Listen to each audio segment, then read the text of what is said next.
Hey everyone, thanks for checking in. In today's book review series, we're going to take a look at Positive Intelligence by Shirzad Chamine, and that's why only 20% of teams and individuals reach their full potential and how you can do as well.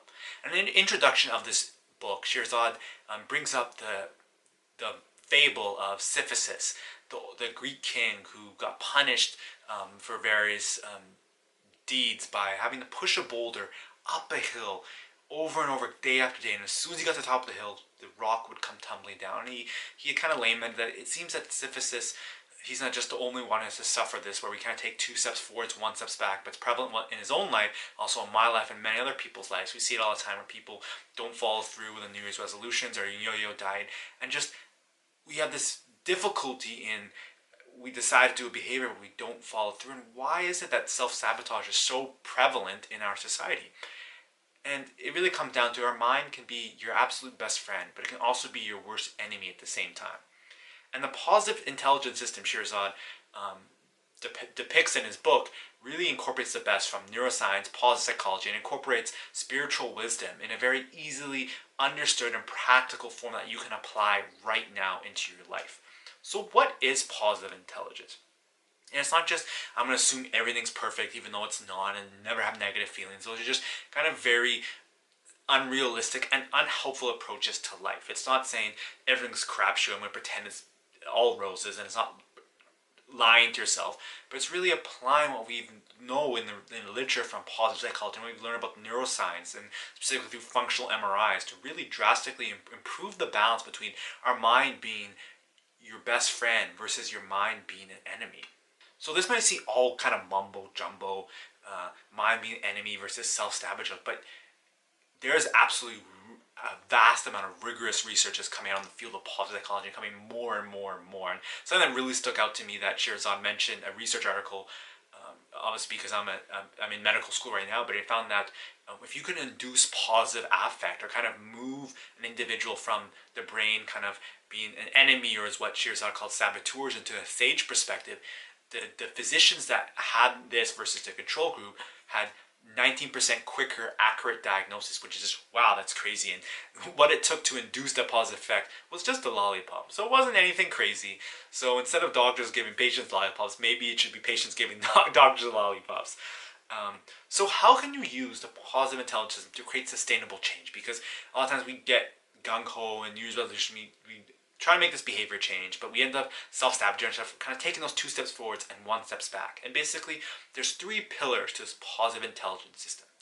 So the first pillar is kind of weakening your saboteurs. I'm going to talk more about that. The second is strengthening your sage perspective. And the last is doing your PQ exercises. So let's talk about the first tool, which is weakening your saboteurs. So your saboteurs, these aren't something to unique people. They're just a universal phenomenon that occurs during our youth. No matter how perfect your youth is, you're going to have these because it allows us to, they're survival tactics that allow us to survive to either real or perceived stress during our youth. But like many things we do as a kid, we need to grow up from them. And if you think about neurologically how our brain develops, our prefrontal cortex, our executive functioning, all that stuff, which is really associated through fMRIs, is shown to the sage, doesn't really fully develop until you're 25. So a lot of times when we're teenagers, we're doing things we would never do now because our saboteurs, and we're kind of in that limbic system, that reptilian brain, that mammalian brain is just driving us forward. And this is really the neurobiological core of these saboteurs. And that's why as we as adults can act like total kids at times, and I know myself, you can act totally immature. It's because these saboteurs are coming up. So how do you weaken these saboteurs? Is it by fighting them? Is it by berating yourself all the time when you have them? And that's actually a counterproductive way. And if you visit positiveintelligence.com, there's a great quiz, and they'll go into detail about all the saboteurs. But the saboteur I like to talk about, which is most prevalent, I find in a lot of type A people are very driven, very analytical, and left brain dominant, is the judge. So what is the judge saboteur? It's that little voice in your head. When you see something, you automatically attach a label to it, or you berate yourself when you aren't doing well, or you judge another person's behavior, or you apply meaning to something that may not have any meaning in and of itself. And this is one of the most prevalent saboteur. Almost everybody has it. And he kind of calls this the leader of the kingpin of all the saboteurs, Shirzad mentions. And we all have different helper saboteurs. You can go on positiveintelligence.com and really figure that out. But this is the most prevalent one. And as I said, berating yourself about having a judge saboteur, it isn't going to help, because you're just letting the judge come in through the back door, right? Because these saboteurs are universal phenomena. So how do we weaken them? And you simply weaken them by just noticing them and giving awareness and labeling them. So if I'm driving and some guy cuts me off, or he swerves, instead of judging him saying, oh, what an a-hole, I realize, hey, that's just my judge labeling that person. I don't know, maybe he's rushing to the hospital to visit a family member or a close friend, etc. So we don't know the stories and situations, and we tend to, and this is attribution bias in psychology, we tend to apply a negative framework for other people's actions. So it's really important to kind of be aware of that internal voice. And author Eckhart Tolle has written The Power of Now, Stillness Speaks, etc. Excellent books. It has an excellent quote where he says, the egoic mind, which you can think of as all the saboteurs combined, is like a snowman that melts under the hot light of consciousness. So just awareness will help you weaken those saboteurs. But let's say you're gung-ho, you want to take more action right now. You don't want to just do weaken the saboteurs, but you also want to strengthen your sage. And these are two balance beams. And your saboteurs are, like I mentioned, that kind of mammalian reptilian survival brain, the sympathetic nervous system drive. We have to survive, and they're growing as a child when you're dependent on other people, and you develop certain compensations or patterns to survive in the real world. But now as you grow into an adult and you want to flourish instead of just survive, you need to let these go and just be aware of them. And that's where the sage experience comes in. And while the saboteurs like to label things and put things into boxes, the sage experience really, and the perspective, is about that every challenge or setback really is a gift, an opportunity, or it can actively be turned into one. And what's really fascinating, and I'm really fascinated about this, is the neurobiological basis of these two different sage versus saboteur. And there's been studies through functional MRIs that show that when you're having these experiences, these sage powers, which are the power of empathy, which is so important, the power of exploration, fascinating exploration, the power to innovate, the power to navigate, figure out the best course of action in the future, and the power to activate and take action right now instead of getting caught up in procrastination. These are all powers of the sage, and when individuals are activating these power sages, certain brain regions are lit up in the functional environment. Blood is rushing to them. They're metabolically active, and these are your your middle prefrontal cortex, your empathy circuit, which consists of your mirror neurons, which are the neurons that if someone in front of you in pain, you also feel pain, and certain neurons fire as regardless of that. And you also have the insular cortex, and you have the anterior cingulate cortex. And also your right brain tends to think more big picture imagery versus left brain is more analytical, language, etc. So those are kind of the sage, the neurobiological basis of the sage.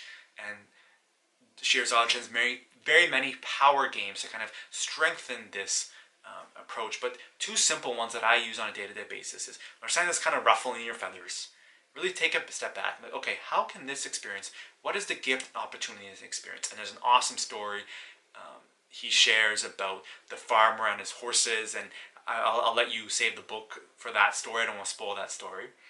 But the next power game I think is absolutely essential. I know for me, because my judge saboteur was in total control, it was empathy. And he calls the game imagining your child. So imagine whoever whether it's yourself or someone else. Imagine as a 5-year-old child. But at first that was quite difficult. I know for me, the crux of my judge saboteur came up, and it wasn't.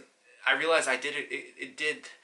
I did externalize it and judge a lot of other people, but I realized at the core, the vast majority of the damage and the beratement from the judge was towards myself, and I realized that stemmed from a lack of empathy and feeling of not enough and dislike of myself at a core level.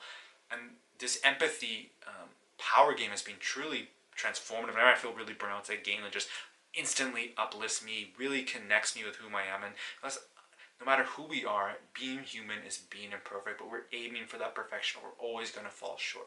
And the game can be a bit hard at first. What I have a lot of cheap pictures. Thankfully, my mom took a ton of pictures when I was young, and I just have 5 or 6 of them stored on my phone, and I just kind of scroll through them, and I feel like I totally need a reset. And that's just a really powerful tool, because how can you truly care for someone or have empathy if you're unable to empathize with yourself? And I think for someone going into the medical care field, if you look at what I've talked about, the sage powers, those are all attributes. Those will all be attributes of an excellent physician. And lastly, the last pillar of this program is to strengthen your PQ brain muscles. And I go, those are just those brain regions again. And so how do you strengthen these brain muscles or get these neurons to fire more? Because as we know, neurons that fire together wire together. So we want to change neuronal pathways. And it's well documented since the excellent book, The Brain That Changes Itself, the power of neuroplasticity, and how we direct our attention or activities can literally change our brain. So it's nothing crazy, but the PQ reps, which I love, there's nothing special, fancy about it.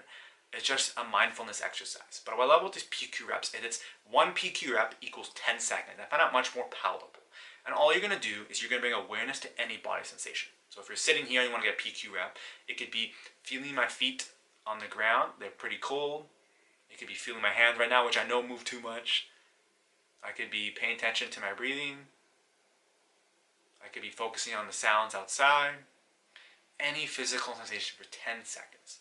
And you want to aim to get 100 PQ reps in a day. So it's not too hard. And this is same recommendations Eckhart Tolle gives, but I just find that it's much more straightforward. There's a number. It's a very palatable framework. There's 3 pillars. I know what to do. And I find this is very helpful in going forward with this system.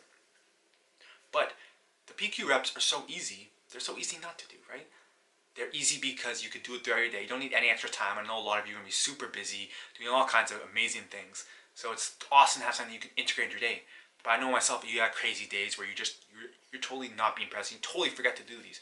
So what are some tips to remember to actually do your PQ reps?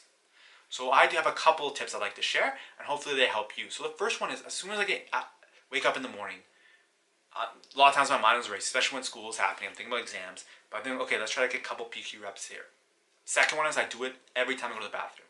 If my brain and my saboteurs are saying, I don't have time to let my mind chatters take a break, just I'm going to the bathroom, then I know my saboteurs are being absolutely crazy and I can't let them do that. So every time in the bathroom, when I sit at the toilet, I'm really focusing on my body, how my body feels on the toilet. When I'm washing my hands, I'm really turning that into a meditation, because hand washing is super important. If you do it so much, you think, oh, it's such a waste of time in the day. But hey, it's a great time to get my PQ reps in, a little bit of mindfulness.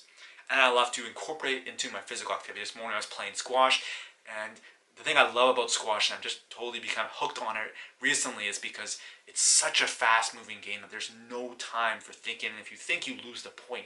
And I find it's a great way, and I've just been kind of being taught. There's some great players at the squash club I joined, and I'm really focusing on how my body feels when I'm turning or doing the backhands. So I really hope you enjoyed this video. If you did, please give it a big thumbs up. As you can tell, this is an excellent book. It's really dramatically reduced my stress, improved my kind of enjoyment of life, even though it's been kind of pit through the grinder the last month. It was a very enjoyable experience. And I definitely recommend purchasing this book. There's a lot of great stories, and just further delves into other strategies you can use, and kind of gives you very good case examples in different scenarios. So it's very vital. And if you'd like to support the channel, purchase the book from Amazon, there'll be a link below.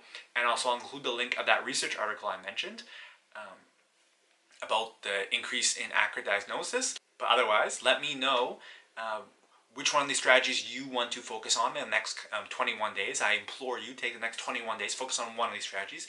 Maybe 2 if you're feeling really gung-ho, or 3 if you're going to be a true trailblazer. And let me know how this has positively impacted your life, what struggles you've noticed, what are some strengths, and what are some ways to combat those struggles. So thank you very much for watching this video. I look forward to connecting with you. Thank you.